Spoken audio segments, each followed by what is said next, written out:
Welcome to Around the ECHL. We go around the league every Tuesday, and what an honor it is to have with us for the third time this year. Technically, our season year, not the calendar year, because we had him on in 2020 a couple times. But Ryan Crelin joins us this morning from where? In the office in Princeton, New Jersey. There you go. Good place to be. Good people there. Say hi to Gabby for me. Let's start first of all with the challenges you are dealing with on a daily basis during the 2021 season that you did not anticipate until you got there.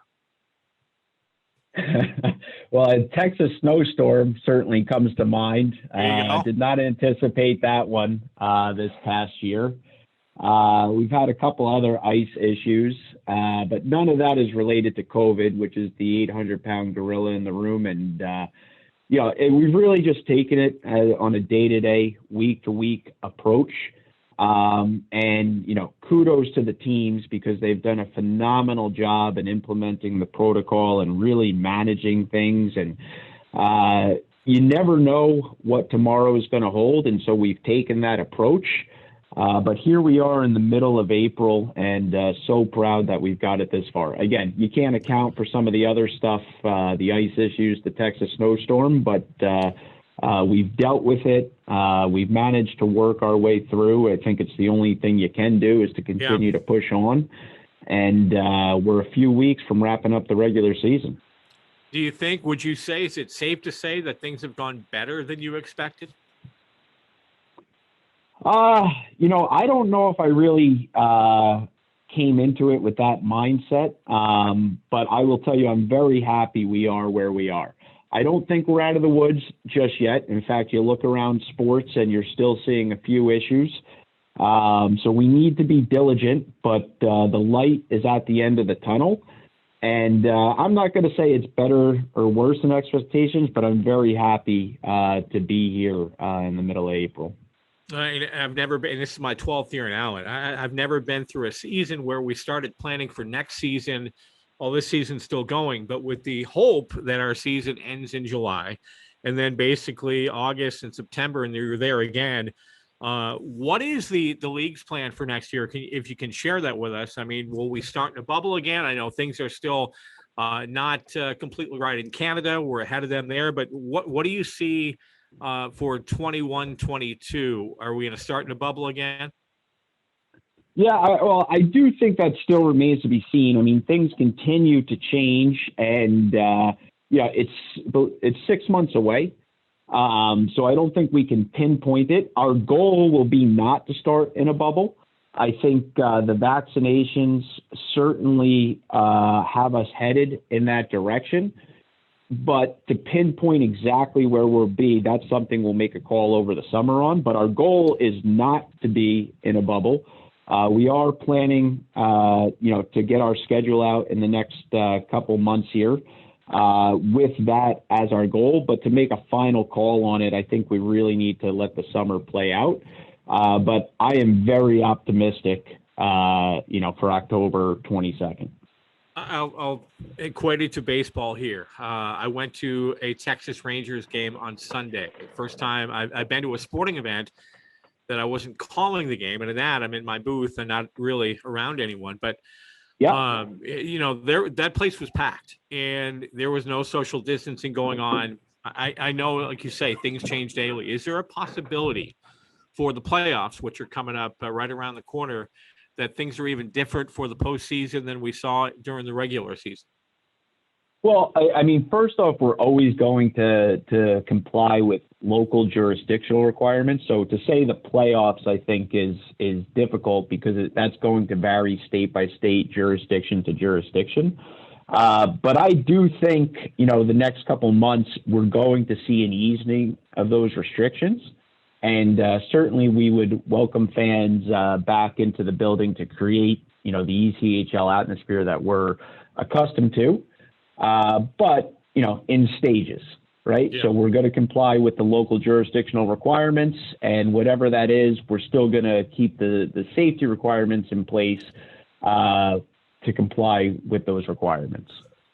This is our ECHL Commissioner, Mr. Ryan Crelin, joining us here on Around the ECHL. We go every Tuesday and take a look at different teams. Today we have the voice of the league joining us here.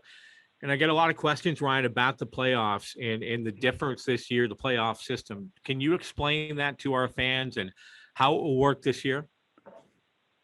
Sure. I mean, I guess it starts with the standings, again, based on win percentage, or really it's a maximum points percentage. That allows overtime losses and shootout losses to be worth something in the percentage calculation. But you have teams playing different amount of games in an effort to get this season on and completed.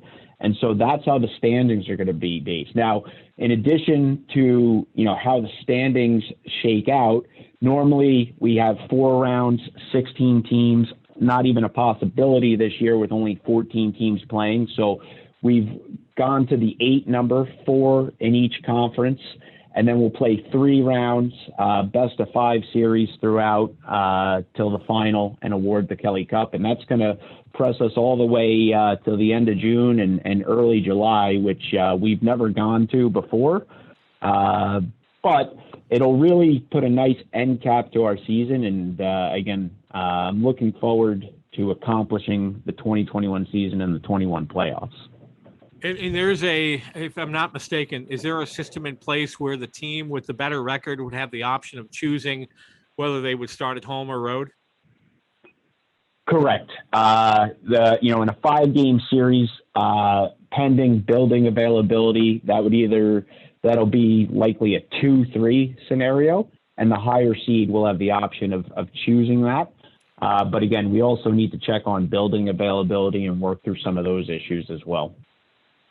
Can you ask, or can I ask if there was ever any thought in don't laugh yet because you haven't heard the question, but the North American Hockey League have always liked their system, what they do with a one destination everybody plays. And I thought about with the travel because of COVID, because it's tough to get people in buildings. Was there ever a thought?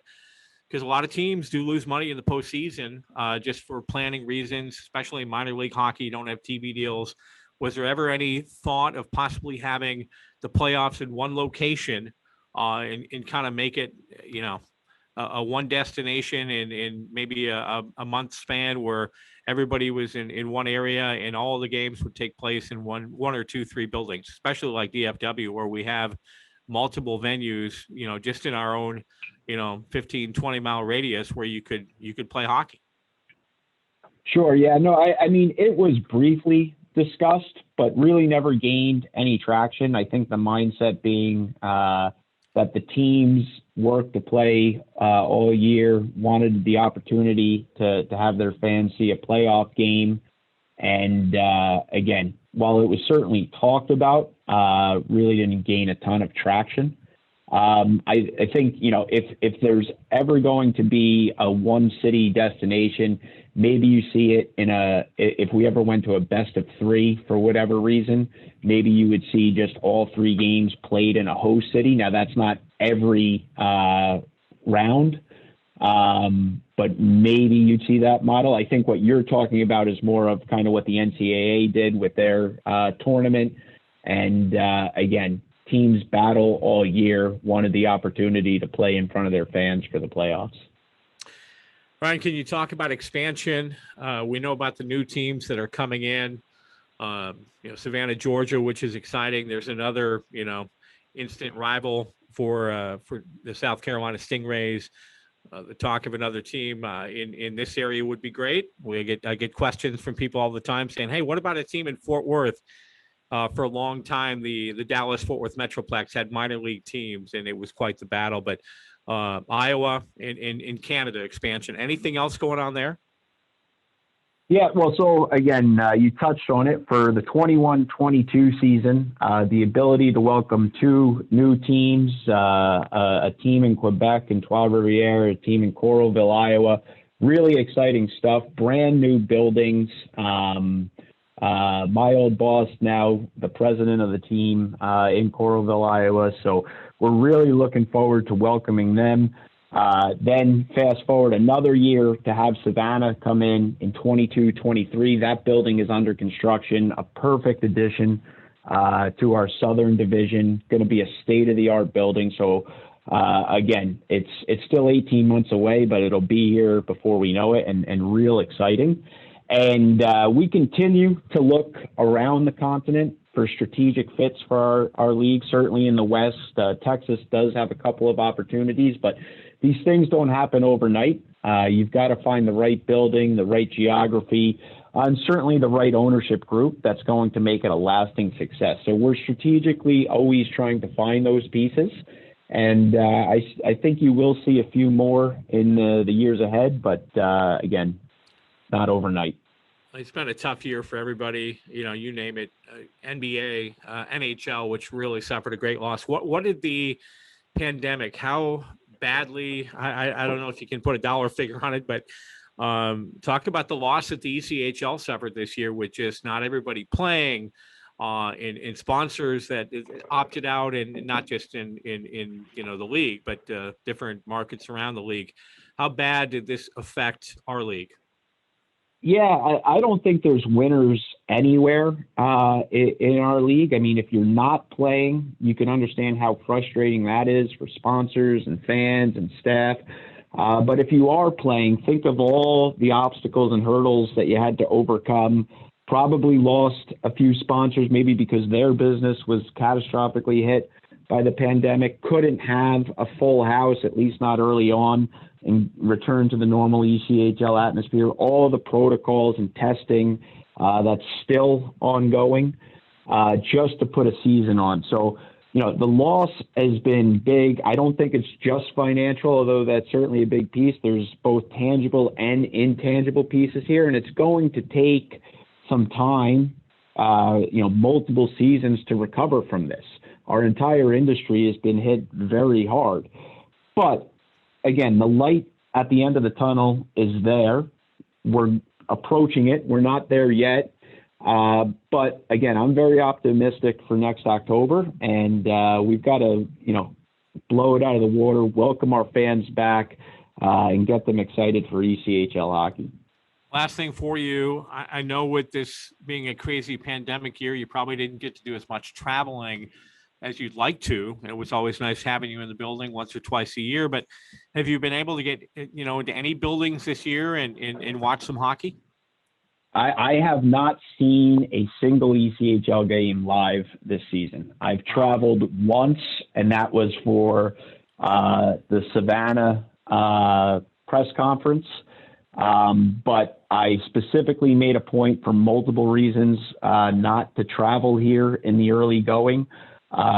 We take our bubble very seriously, and I did not want to infringe on that with my travel. And I'm hoping things do loosen up here in the next couple of months as we approach the end of the regular season and the playoffs. More folks getting vaccinated, including myself. And I think once, we cross that threshold, again, a few more weeks, get into June, I hope to take in the playoffs live. Well, I tell you what, we appreciate you. You're always great with your time. Always willing to come on and chat with us on sometimes questions that I know got to be tough to answer. But hey, I got to admit, I wasn't sure how this was going to work out this season. I'll give credit to our guys. You think about guys in their young 20s, especially living in Dallas, Fort Worth, with all the opportunities to go out in great places, nightlife and golf and you name it. But these guys have done a really good job here, starting with our crew downstairs and just kind of getting the message out of how serious this is. And they've done a really good job. And for the most part, we don't even think about that anymore, about, oh, wow, we might not play a game this weekend because of COVID, because we haven't had a game canceled, knock on wood, because of those reasons in quite a while. So great job to you and everybody who put this, implemented this, and it definitely has worked. And as you say, the playoffs are right around the corner, and that's exciting. Yeah, no, listen, we still need to be diligent. I don't think we're out of the woods just yet. but we've done a real nice job. We knew early on that playing professional hockey this year was going to be an honor and a privilege, and we still need to treat it as such. And if we can keep our heads up the next few weeks here, we're going to get into the playoffs and, really show what we can do. If we can make it through this year, we can make it through anything. Boy, I think that was a song somewhere. Maybe that was Frank Sinatra that said, New York, New York. Oh, man, you're the best. Hey, Ryan, thank you for doing this morning, especially on a Monday. I know you have a busy day, and, maybe we'll catch up with you around playoff time again. Okay, sounds good, Tommy. Thanks very much. The commissioner of the ECHL, Mr. Ryan Crelin. Every Tuesday, we go around the league. We'll do it again next Tuesday. Brought to you by True by Hilton.